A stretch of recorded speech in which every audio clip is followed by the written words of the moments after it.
महामूर्ख से कैसे बने महाविद्वान। दोस्तों, मन की चंचलता और बुद्धि के दोष भी मिटते हैं। जहाँ बल का खजाना होता है वहाँ गुरु कृपा से मंत्र ने पहुँचा दिया। शिवजी की आराधना की।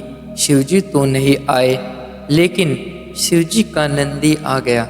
नंदी ने कहा, भगवान शिवजी समाधि में एक लड़का महामूर्ख था।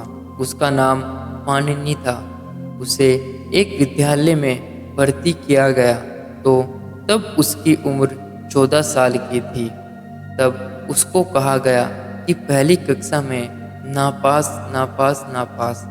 बाप ने अपने बेटे को बोला कि इससे अच्छा तो तुम मर जाओ। फिर माँ ने उससे कहा कि मेरे पेट से तू पैदा हुआ, इससे अच्छा होता कि मेरे पेट से पत्थर पैदा होता तो तेरे बाप की नाराज़गी नहीं सहनी पड़ती। हर वर्ष पिता की नाराज़गी और डांट मिलती है। 14-15 साल की उम्र में माता पिता की डांट से होने वाली ग्लानि से कुएं में कूद के आत्महत्या करने का विचार किया। कुएं पर गया। जहाँ महिलाएं पानी खींचती थी तो वहाँ पर रस्सी से पनघट पर निशान पड़ गए थे, जिन्हें देखकर उसे विचार आया कि रस्सी के आने जाने से जड़ पत्थर अंकित हुआ। अभ्यास से मेरी जड़मती भी सुजा होगी। खोज लिया इन्हीं गुरुजी को।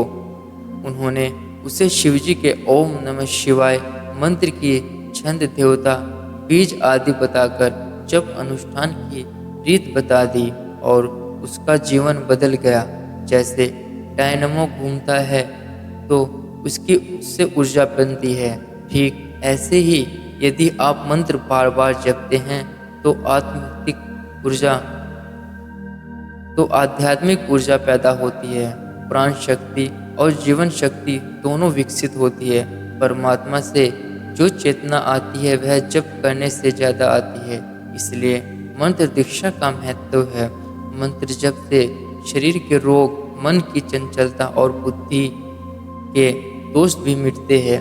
जहाँ बल का खजाना है वहाँ गुरु कृपा से मंत्र से पहुँचा दिया है। शिवजी की आराधना की। शिवजी तो नहीं आए, लेकिन शिवजी का नंदी आ गया। नंदी ने कहा, भगवान शिवजी समाधि में है, तुम अपना ध्यान भजन चालू रखें। शिवजी समाधि से उठेंगे और आनंदित होकर डमरू बजाएंगे।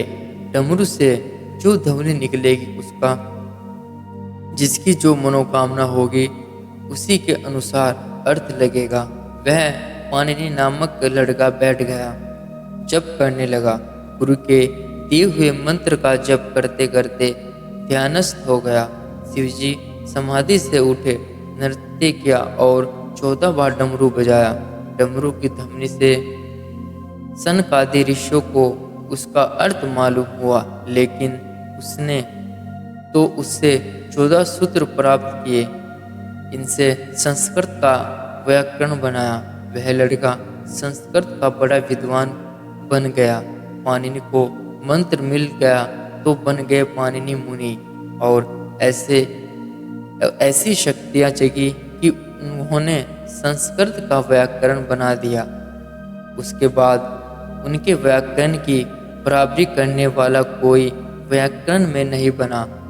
भारत के प्रथम प्रधानमंत्री पंडित नेहरू भी उनके व्याकरण का सम्मान करते थे।